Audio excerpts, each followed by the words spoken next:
I'm hoping we can get 3 things in today, but we'll see. We'll start with this. Oh, Izzy was our expert. I was trying to remember who got voted our expert. So, you are the expert for possible inflection points, PIPs. Do you remember what we look for a possible inflection point? Perfect.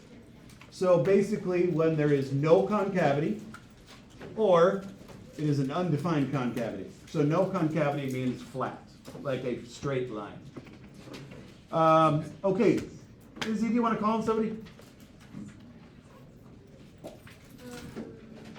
Matt. Yep. Do you remember what defines an actual inflection point? So Izzy is in charge of possible inflection points, right? An actual inflection point has a specific, I don't want to say definition, but like criteria, whatever you want to call it. I don't know, that it's an actual point. Okay, that's one of it. So it has to be an actual point. Then there's only one other thing. Concavity switches. Concavity alternates before and after. So up there are 2 examples of inflection points on the left.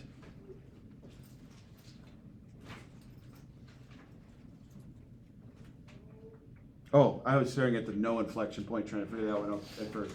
On the left, they are inflection points because, like say the top left here, it curves downward on the left-hand side, curves upward on the right-hand side, and then in between them, it would have no curvature, a 0 curvature, because it's kind of a straight line in between. The one below doesn't look like at all the exact same type of example. The one below is an undefined curvature because the curvature on the left and right is drastically different. So the limit of the curvature on the left, the limit of the curvature on the right is different. Why are we on Chrome on our laptops? Can I just ask one question? Close them. Go ahead. The one with the sharp point, that would not be differentiable, right? On the left? No, at the top right. Correct. There would be no slope at that spot. Okay. Same with the one on the bottom left. There would be no slope at that spot. But since the curvature is positive on the left and negative on the right, and it's an actual point, it's considered an inflection point. Upper right, does anybody know why it's not an inflection point? It's not differentiable. It isn't differentiable, but that's not why it's not an inflection point. Like, it's a negative and then Backwards. it's the same concavity. It's a positive concavity on the left, a positive concavity on the right. And so it wouldn't be considered an inflection point because it doesn't alternate. It's kind of a strange one. But isn't it going up and then going down? No, you're thinking increasing, decreasing. Oh. So you're correct. It increases on the left, decreases on the right, but both of them are a portion of an upright U. So when I'm looking at this, that's a portion of an upright U, this is a portion of an upright U. I was looking at that. So it is absolutely very easy to get the different parts of it confused. If we were looking for relative max and min, then we would focus on up and down. And then the bottom one right, I feel like should be obvious, but the bottom right one isn't a point. It's a vertical asymptote, so it can't be an inflection point. It's not even a point. Now, I believe we didn't do this example, right? I know one of the classes I did, one I didn't. We did. We did this one? Yeah. Oh, all right, then I'll move on. Okay, our favorite.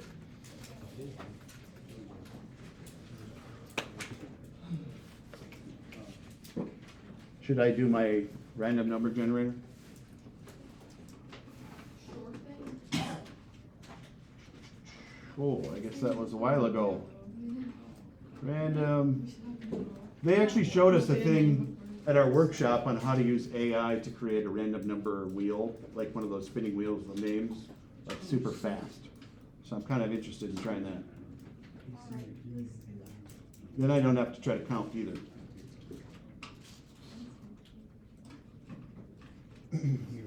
18. Why does it never give me a small number? 1, 2, 3, 4, 5, 6, 7, 8, 9, 10, 11, 12, 13, 14, 15, 16, 17, 18. Andrew. Andrew, what's the first thing we need to do? Or maybe I should phrase, what's the first thing you're going to do? Take the derivative. Okay, good. Let's head on up there and take the derivative. This was actually the third problem I was hoping to get done today, so we're doing fine. There's two parts I want to do tomorrow. Half of it is on calculator, and that goes slow, so that's why I didn't know how far we'd get today. Go ahead. So, derivative, g prime. Yeah, it's got quirks.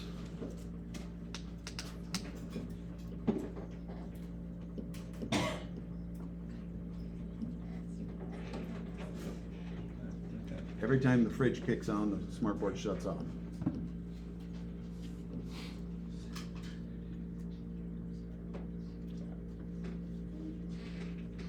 You don't look like, are you asking me if that's right, or what are you? Yeah. Oh, why would you ask me? You got a whole class to ask. I think that's I don't know why you're not confident in that. Is it just because you're standing up here? Yeah. Okay. Do I find the second derivative afterward? Oh, that's a good question. Should we go by that question that's there, or should we do the full problem? Do you guys have a preference? Okay, full problem means we should do the first derivative test as well, so we don't need to do second derivative info yet. Okay. So if we are doing a full problem, increasing, decreasing relative extrema, where it's concave up, concave down, inflection points, then we do first derivative test and second derivative test. Okay. So So I set we need to set it equal to 0 or undefined. And we are only going 0 to 2 pi. Yeah. Okay. Yeah, I know it's weird sometimes. When you're, like, if your sleeve hits the screen, it goes nuts. Okay, from 0 to 2 pi, where is cosine negative half?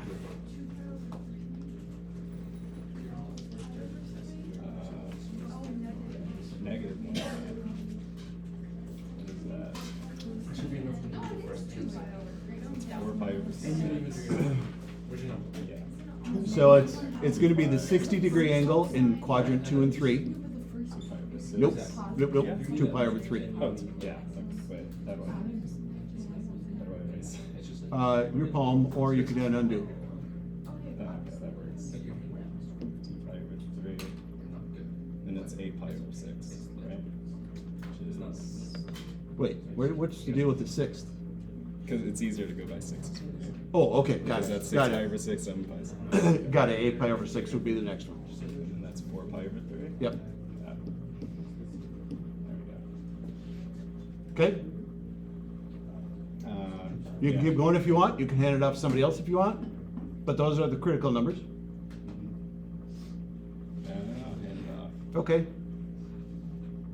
Neil, he's looking at you. Yeah, Neil. That's fine. Okay, so he found you critical numbers. What do we do with them? put them on a number line. Perfect. Now the number line you draw is going to be slightly different because we're not going negative infinity to infinity. Because this is trig, oh, that's why I was trying to tell you no arrows.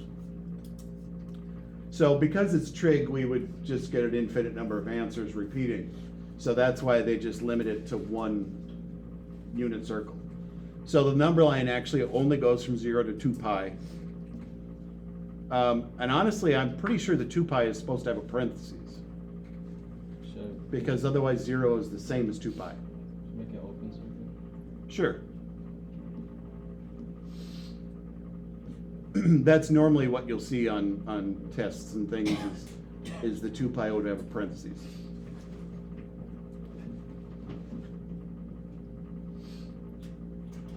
Now with trig, sometimes these can get super annoying trying to test regions. because sometimes you get regions to test that don't have an angle you can do in your head. This one was picked so that we had pi thirds, so that we could choose pi sixths in between. But like, I've had plenty of these where pi sixths was the first section, and you have to use a calculator to test that. Yeah, find the derivative of the points in between. Yep. Or tested in the derivative? Yeah. Yeah.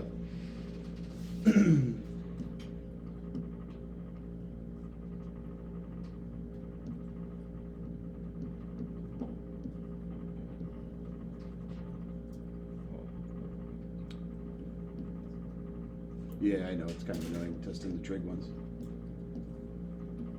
Let's see, cosine of 5 pi 6. Oh, I'm trying to do that in my head. Actually, all you really need to do, no, you just need to know if the final answer is positive or negative. Why did you do pi over 2 pi? He's just starting with the third section first. I'm assuming, yeah. You don't have to test the first one. Like, the order doesn't matter. So that's a 30-degree angle in quadrant 2. Cosine would be square root of 3 over 2, but negative.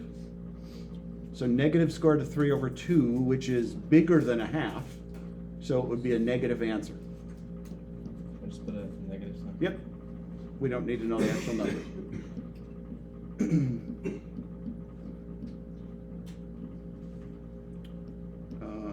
Now you're doing the first section? Yeah. Okay.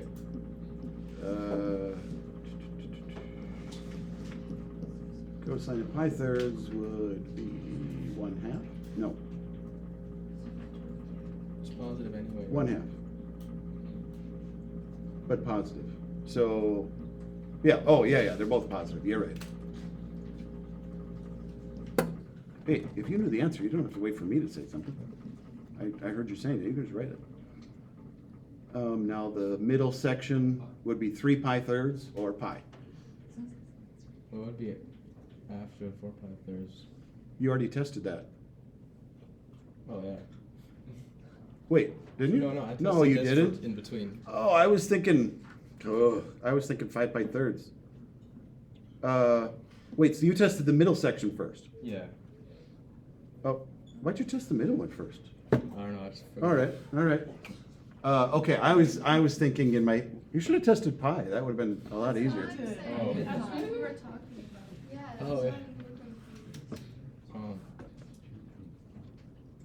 confused. So bigger than 4 pi thirds would be 5 pi thirds.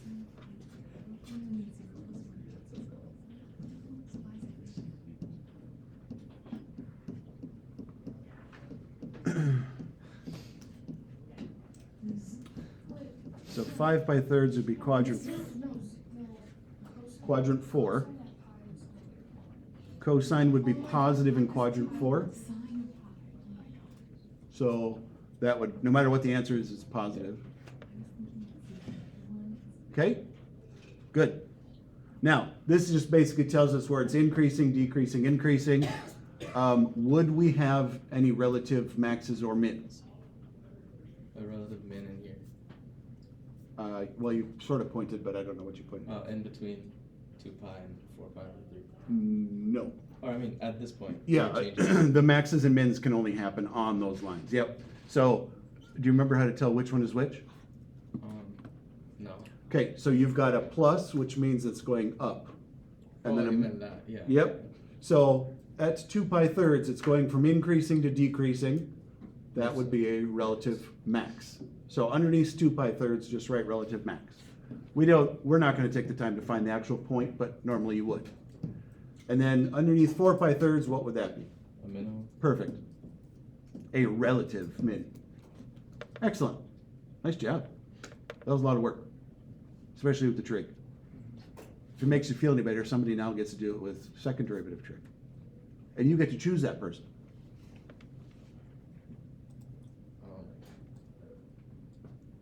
Or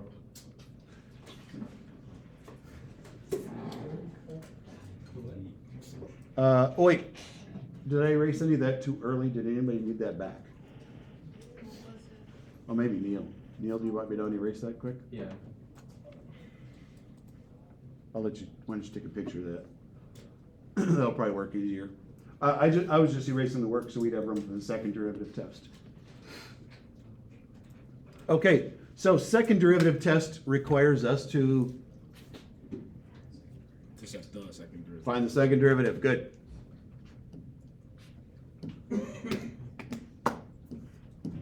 Lasya, how do we figure out where possible, wait, hold, slow down. How do we figure out where possible inflection points are?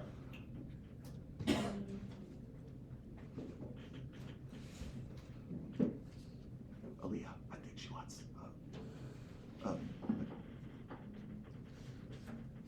Do you remember where critical numbers were?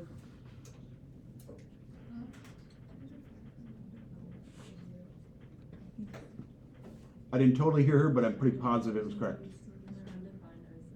Where what is undefined or zero? The second derivative. Or I guess critical numbers was first. Maybe that's what you're answering. So the possible inflection points is where the second derivative is undefined or zero. And currently Marvel was writing 0 equals the second derivative to look for those. Sine and cosine have no undefined, so we don't need to look for that. All right, so where is sine equal to 0?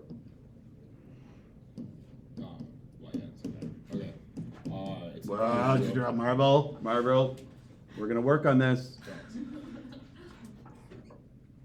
Number 1 over here, it looks like you wrote equals 1.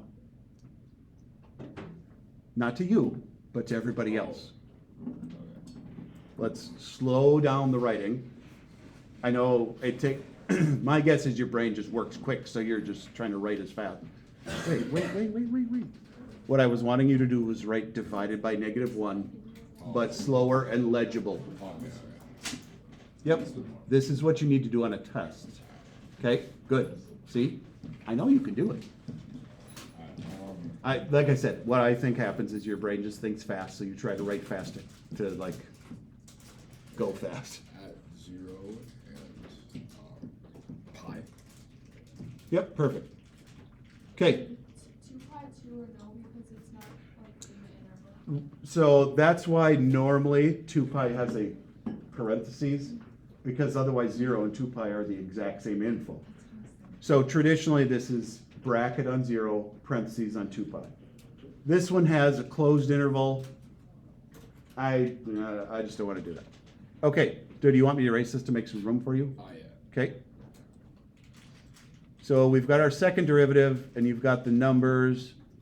What do we do with these? Okay, that was weird. What do we do with these two numbers? They're possible inflection points. So, Perfect. do we put them in a number line? Or? Yep, excellent. Basically, we do the first derivative test, a copy of it, but with the second derivative, and then we call it the second derivative test. We have different numbers now, though. So now it's 0 and pi. Oh, where do we put 0? Oh, right. Yeah, there we go. So 0 actually isn't going to be one of our critical numbers. Or 0 isn't going to be one of our possible inflection points. Kind of like on the test. A lot of people were asking me why we couldn't have -1/2 for one of the critical numbers. And it's because -1.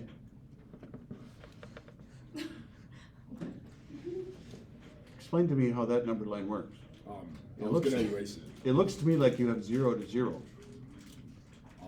Well, basically, it's like. Oh, you were just Yeah, starting the sorry. number line. Oh, okay. That's what you meant by you were going to erase it? Yeah. Okay, then that is definitely acceptable. Okay. So you're right. You're perfect. You crossed it out. We're not going to end up testing it. So the only possible inflection point is actually pi.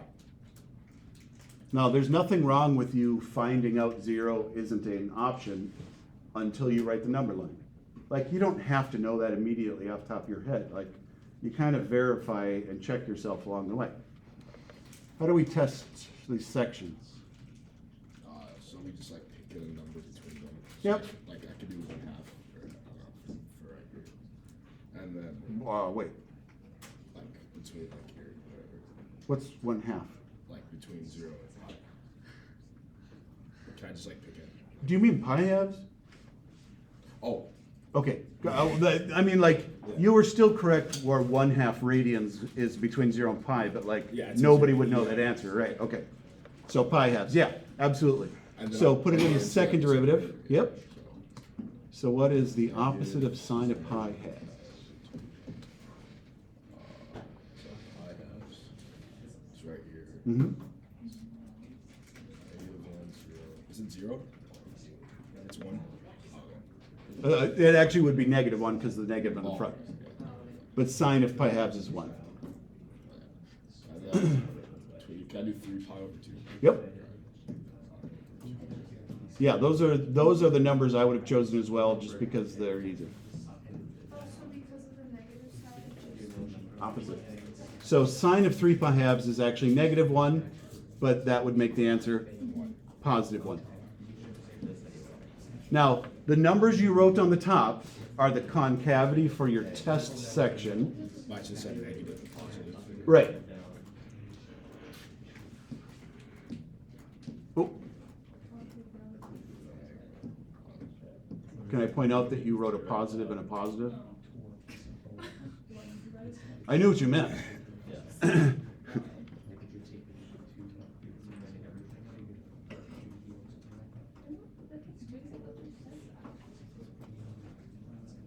Okay, now, here's where I would have taken points off before we even get to the end. You wrote this down here, correct? Yeah. What should you have written? The notation. G double prime of pi halves equals this equals -1. G double prime of pi halves, or 3 pi halves. I don't know G. I always use F. Well, yeah, but see, here's the issue is the original problem gave you a G to start with. So if you start writing an F, it's wrong. She's Oh, I'm gonna. Oh, whoever said I it. said I forget to. So on the AP test, if they give you a G, you have to write G. Like F just comes out of me. The same. Oh, I agree. always just think F of. I agree. Okay, so we went from negative to positive on concavity. Do you want somebody else to answer the final question, or do you want to keep going? I can keep going. Okay, do we have an inflection point? Yeah, we do. Okay, At pi. okay, we have an inflection point at pi because It changes from negative. it alternates and pi is going to have an actual point. Because it needs to be a point to be an inflection point. So where would you plug pi into to find the point? Into the original.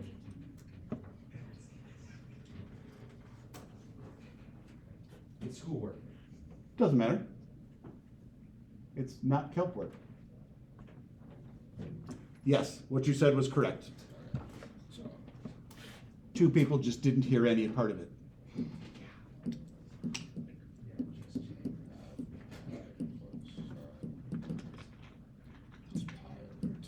Yeah, that's probably going to be an annoying answer. pi over 2. Can I point out that you... All right, do you see my issue here? Yeah. Like, you're doing, if this is your homework, it's totally fine and great. Because you know what you're writing and where and whatever. But like now I go to read this thing, and there's random things found all over the place. This is what we have to work on. It's a slow process. Is pi halves the answer you got? Yeah, I think. So 1/2 pi halves, sine of,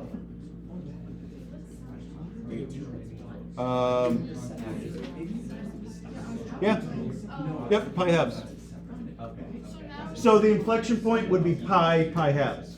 So you're finding the concavity, you're finding if it's positive or negative. so the pi halves is the y value. Correct. So you plug pi halves, You plug pi. into the original function to find out the height of the point, and it came out to be pi halves, the height. Oh, and we are trying to have lesson here.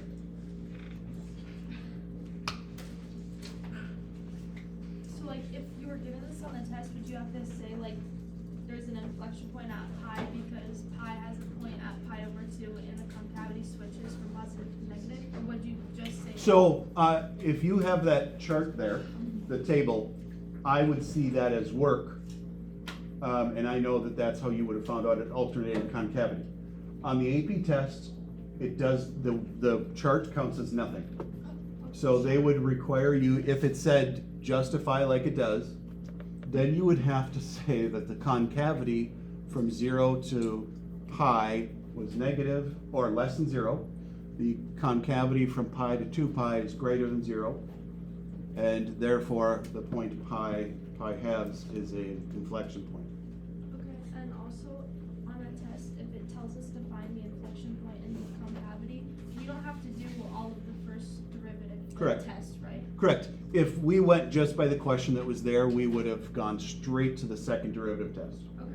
Wait, what do we have to, what do they say when you have to do both? What is it, how does it work? Generally, you don't. Okay. I So just- if you are asked to graph a function, you need to do all of this to be able to figure out what the graph looks like. And that's the next section. So that's kind of why I thought this section would be a good way to start practicing it, so that the next section wasn't such a slap in the face.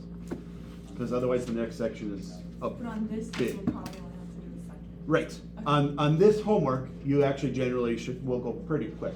Okay. Let's see, we have 15 minutes left? 10 minutes, 10 plus. It's okay, I can do math. I'll leave it up to you guys. Do you guys want to try to start working on the homework now to get some of it in? Yeah. Okay, tomorrow, I plan on showing you doing one on a calculator and doing one question with the next topic, which involves second derivative.